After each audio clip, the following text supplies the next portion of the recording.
Thank you very much, guys. And right at the end of the conversation, they're bringing up the picks and bans. Looper playing Rumble, seeing the Zillion, seeing the Nami coming out. Samsung White surprising us a little bit in picks and bans, but they made it work at the end of the game. Monty, what's your take? Well, Rumble was a pick that we saw late in the regionals in Korea from SK Telecom, and it was a game that they beat Najin White Shield with in the finals.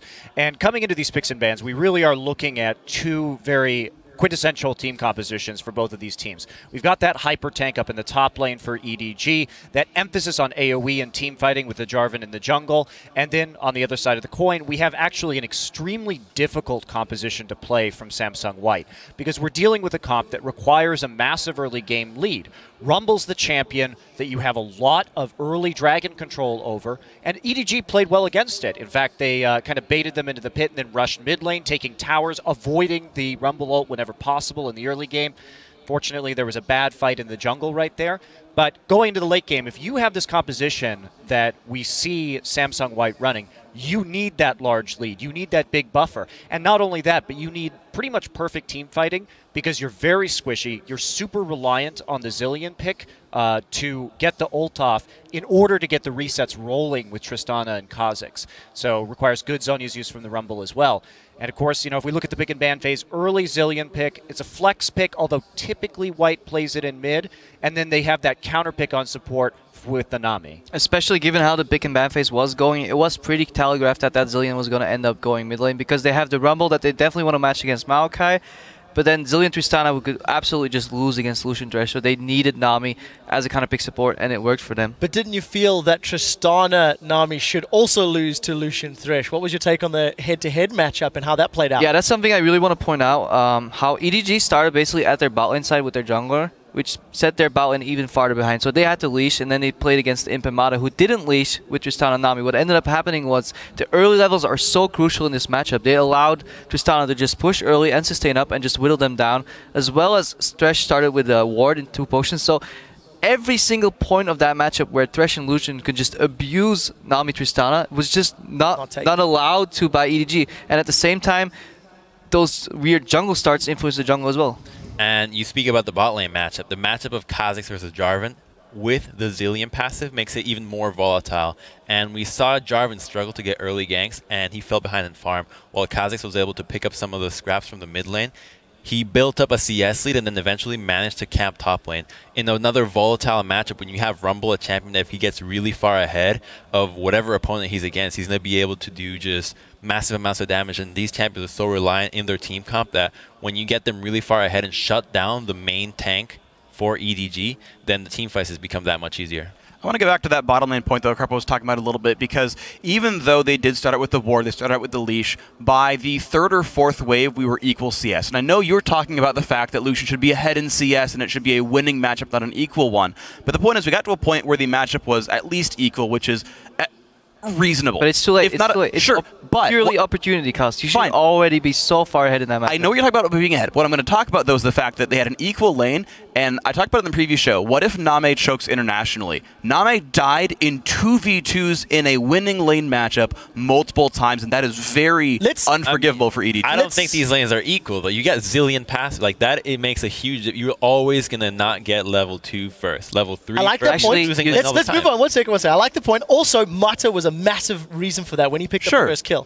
Let's move on out of the laning phase. Strategically, Samsung White just seemed to have a step ahead of EDG despite some misplays in team fights. Freak, explain one of the strategic plays that you particularly liked. Okay, so let's pull up the replay, and we're going to start out with it pause for a little bit. This is basically one of the big reasons Samsung White is a better team than Edward Gaming. So what you see right here is the fact that Name has a free road to split push the bottom lane. Now, we had seen Imp do this with impunity later on and get down to an inhibitor turret. There's enough wards to see Dandy if you watch that minimap. Name can split push here completely safely. Instead, he's going to give this up. Samsung White dictates and goes mid lane, and Edward Gaming the entire time is playing second fiddle and trying to play follow-up here. So roll the clip out. We're going to run it fairly fast overall just to watch the map movements, but Samsung White is actually first here.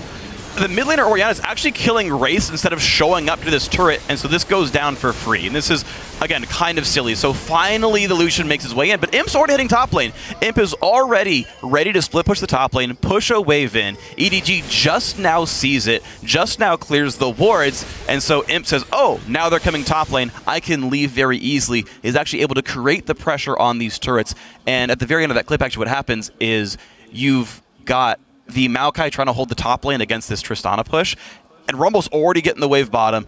Tristana had already cleared the wave top. They've already killed the turret mid. So we actually had SSW take all 3 lanes, something useful in all 3 lanes, and Edward was like, oh shoot, go mid, oh shoot, go top, and they're just behind the entire time. Reactionary. And a big part of that, too, is the itemization that we saw on Tristana. If we notice, it went BF Sword into Static Shiv so they could get as much lane pressure early. This is a team with Rumble and with this specific composition, with the disengage from Nami, that is very concerned about taking early objectives, and they don't need Infinity Edge crits. They're not looking for those early team fights. They're there to push the waves, to have the split push, and if necessary, group around the Rumble ult a turret, and just knock the turret down as fast as possible to get that global gold lead. Let me just quickly interject and change the topic a little bit later. We've seen a big team fight following this where Samsung White delay aced Edward Gaming, got themselves a Baron. Then they sort of fiddled about for a while. A few misplays from Imp getting caught out, stalled the game out maybe a little longer than it needed to. Do we feel that Edward Gaming, if they had made slightly better decisions in the early game, maybe a different AD carrier, Cogmore, something that could scale more, could they have done better against Samsung White? Because there were some chinks in the Samsung White armor. Freak, I see you excited. So I'm really excited about this because I looked at the post-game screen. Name had the highest damage to champions in the game. He was a 4-4-3 Lucian. We had a 9-2-7 Tristana. We had a big Rumble. Name still found a way to deal more damage than every other player in the game. So he lost, there's so many things going against him, yet he still managed to do more damage. So this is a very big factor that if EDG can get out of the early game, something they've even struggled with in China itself, let alone internationally, then they're going to look better. But it's been a repeated road of the early game going weak. Some final thoughts from Crumbs. I think the biggest factor was the jungle matchup. Like, Jarvan fell so far behind, and he ended up with just a welfare build while you have Kha'Zix. He's going full damage. Rumble got so far ahead, and Jarvan just not able to do anything. Jarvan is all in. Either you win or you lose really hard. Just the last point, yet again, about the early game. I agree with Freak. If you play around your AD carry, don't let him leash in a winning matchup, and then the other opposite side doesn't leash, and then all your advantage you literally throw away already, and you play from behind level 1. Especially when you have a tank up, just leave that tank alone. Even late game, he can just flash in and Twisted Advance, and that's enough. That's what Maokai needs to do. If your AD carry is so good at dealing damage in teamfights, then that should be enough. But why would you leash and then just screw it over in bot lane? Big questions that Edward Gaming will need to answer. You can tell that we're particularly excited. Anyways, you guys at home, you've been sharing photos with us about how you and your friends do Worlds. So let's actually take a look at some of those very quickly. First up from @GoodVibesAU from Australia Down Under. Hype Down Under, this is how we Worlds. Definitely looking pretty cool. Like your forehead, bro.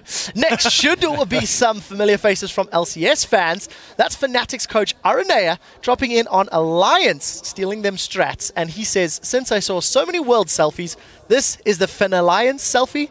Hashtag keep smiling, maybe? Hashtag keep smiling. Finally, we have a tweet from Jasm who says, this is how I Worlds in medical school. Let's just hope the future doctor is paying attention. I sincerely hope so, for your patient's sake. Thank you guys for sending those in. Remember to tweet your pictures to us on how you Worlds at LOL eSports, LOL eSports. Use the hashtag Worlds. And if you see big plays, World's big place. We're only just getting warmed up. After a quick break, we'll head back onto the Rift for an LCS matchup between North America's Team Solo Mid and Europe's SK Gaming. Guys, don't go anywhere.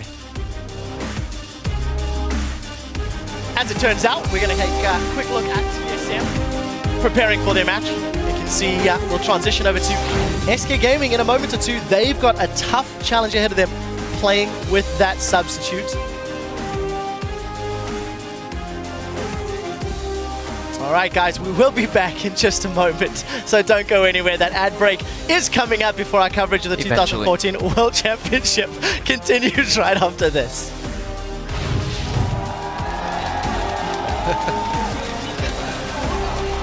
Death Sentence lands on towards him. The wave comes riding through along with the Aqua Prison on Nami. Taken very low. Has to back away from this one. Mana fancies it. Mana gets it.